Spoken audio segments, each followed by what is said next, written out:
Capítulo 6.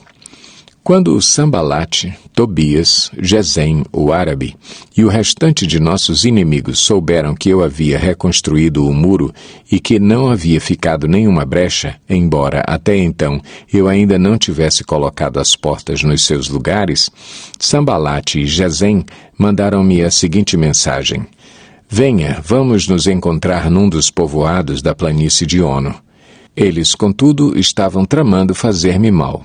Por isso, enviei-lhes mensageiros com esta resposta: Estou executando um grande projeto e não posso descer. Por que parar a obra para ir encontrar-me com vocês? Eles me mandaram 4 vezes a mesma mensagem e todas as vezes lhes dei a mesma resposta. Então, na 5ª vez, Sambalate mandou-me um dos seus homens de confiança com a mesma mensagem. Ele tinha na mão uma carta aberta em que estava escrito: Dizem entre as nações, e Gesem diz que é verdade, que você e os judeus estão tramando uma revolta e que, por isso, estão reconstruindo o muro. Além disso, conforme dizem, você está na iminência de se tornar o rei deles e até nomeou profetas para fazerem em Jerusalém a seguinte proclamação a seu respeito: Há um rei em Judá. Ora, essa informação será levada ao rei, por isso vamos conversar. Eu lhe mandei esta resposta: Nada disso que você diz está acontecendo. É pura invenção sua. Estavam todos tentando intimidar-nos, pensando: eles serão enfraquecidos e não concluirão a obra. Eu, porém, orei pedindo: fortalece agora as minhas mãos. Um dia fui à casa de Semaías, filho de Delaías, neto de Meetabel, que estava trancado portas adentro. Ele disse: Vamos encontrar-nos na casa de Deus, no templo, a portas fechadas, pois estão querendo matá-lo. Eles virão esta noite. Todavia, eu lhe respondi: Acha que um homem como eu deveria fugir? Alguém como eu deveria entrar no templo para salvar a vida? Não, eu não irei. Percebi que Deus não o tinha enviado e que ele tinha profetizado contra mim porque Tobias e Sambalate o tinham contratado. Ele tinha sido pago para me intimidar a fim de que eu cometesse um pecado agindo daquela maneira, e então eles poderiam difamar-me e desacreditar-me. Lembra-te do que fizeram Tobias e Sambalate, meu Deus. Lembra-te também da profetisa Noadia e do restante dos profetas que estão tentando me intimidar. O muro ficou pronto no 25º dia de Elul, em 52 dias. Quando todos os nossos inimigos souberam disso, todas as nações vizinhas ficaram atemorizadas e com o orgulho ferido, pois perceberam que essa obra havia sido executada com a ajuda de nosso Deus. E também, naqueles dias, os nobres de Judá estavam enviando muitas cartas a Tobias, que lhes enviava suas respostas. Porque muitos de Judá estavam comprometidos com ele por juramento, visto que era genro de Secanias, filho de Ara, e seu filho Joanã havia se casado com a filha de Mesulão, neto de Berequias. Até ousavam elogiá-lo na minha presença e iam contar-lhe o que eu dizia. E Tobias continuou a enviar-me cartas para me intimidar. Capítulo 7. Depois que o muro foi reconstruído e que eu coloquei as portas no lugar, foram nomeados os porteiros, os cantores e os levitas. Para governar Jerusalém, encarreguei o meu irmão Anani e com ele Ananias, comandante da fortaleza, pois Ananias era íntegro e temia a Deus mais do que a maioria dos homens. Eu lhes disse: as portas de Jerusalém não deverão ser abertas enquanto o sol não estiver alto, e antes de deixarem o serviço, os porteiros deverão fechar e travar as portas.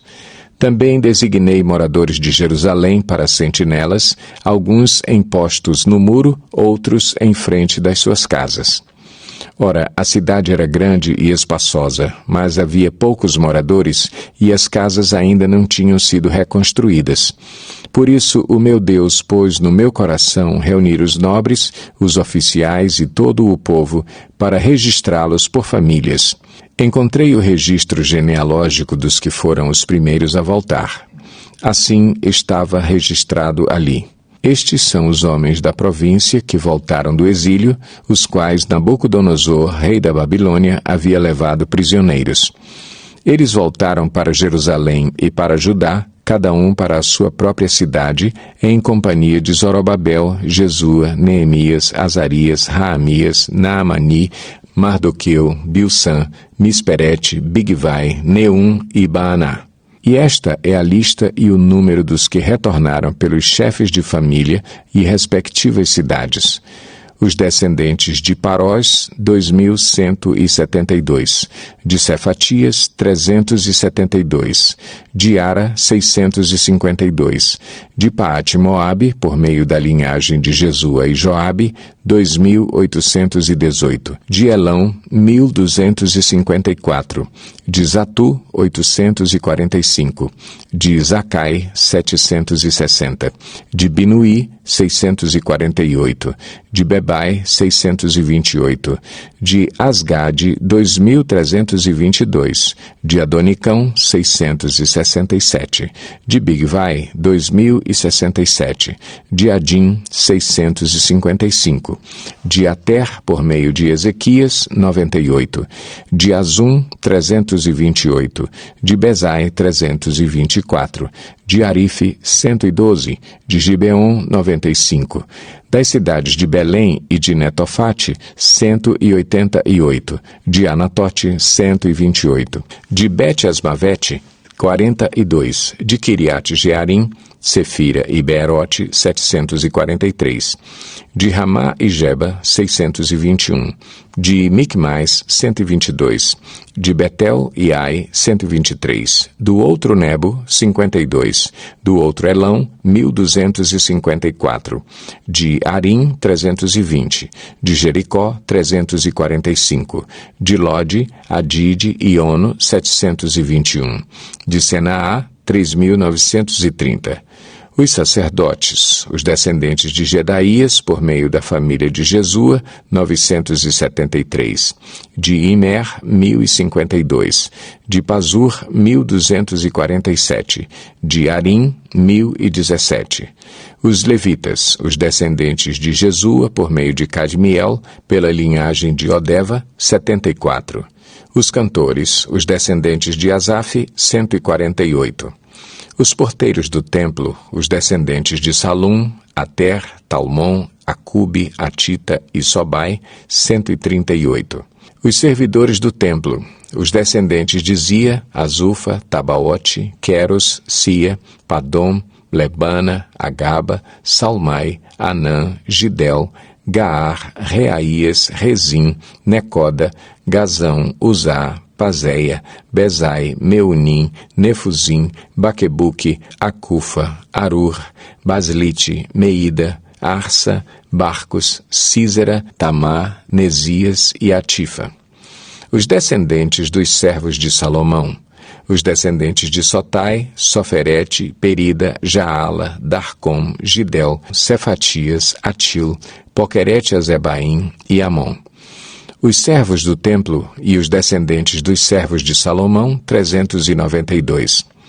Os que chegaram das cidades de Tel-Melá, Tel-Arsa, Querube, Adom e Imer, mas não puderam provar que suas famílias eram descendentes de Israel. Os descendentes de Delaías, Tobias e Necoda, 642. E dentre os sacerdotes, os descendentes de Abaías, Acós e Barzilai, homem que se casou com uma filha de Barzilai de Gileade e que era chamado por aquele nome. Estes procuraram seus registros de família, mas não conseguiram achá-los e, dessa forma, foram considerados impuros para o sacerdócio. Por isso, o governador determinou que eles não comessem das ofertas santíssimas enquanto não houvesse um sacerdote para consultar o Urim e o Tumim. O total de todos os registrados foi 42.360 homens, além dos seus 7.337 servos e servas. Havia entre eles 245 cantores e cantoras. Possuíam 736 cavalos, 245 mulas, 435 camelos e 6.720 jumentos. Alguns dos chefes das famílias contribuíram para o trabalho. O governador deu à tesouraria 8 quilos de ouro, 50 bacias e 530 vestes para os sacerdotes. Alguns dos chefes das famílias deram à tesouraria 160 quilos de ouro e 1.320 quilos de prata para a realização do trabalho. O total dado pelo restante do povo foi de 160 quilos de ouro, 1.200 quilos de prata e 67 vestes para os sacerdotes. Os sacerdotes, os levitas, os porteiros, os cantores e os servidores do templo, e também alguns do povo e os demais israelitas, estabeleceram-se em suas próprias cidades.